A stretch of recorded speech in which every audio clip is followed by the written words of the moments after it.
పోయినావయ్యా?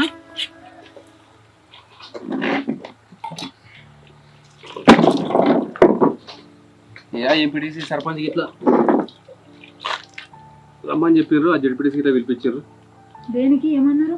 అదే దొరసాని అడిగేది అప్పుడు పొద్దుగాల. వాళ్ళు గట్లే అడుగుతారు, మరి ఏం సంగతి, పోటీ చేస్తావా లేకపోతే మరి ఇంకెవరైనా పెడదామా లేకపోతే ఇంకెవరికైనా సపోర్ట్ చేస్తావా అన్నట్టు మాట్లాడారు. దొరసానికి ఏం ముచ్చట్నది చెప్పినావు, వీళ్ళకి కూడా అదే ముచ్చట చెప్పినాం. ఇన్ని సంవత్సరాలు మనం ఊరికి చేసినంత చేసినాం. ఇప్పుడు నీ ప్లేస్లో వేరేటోడు వస్తే నువ్వు తట్టుకోగలుగుతావా అయ్యా? నువ్వేమో కానీ నేనైతే అస్సలు తట్టుకోలేను.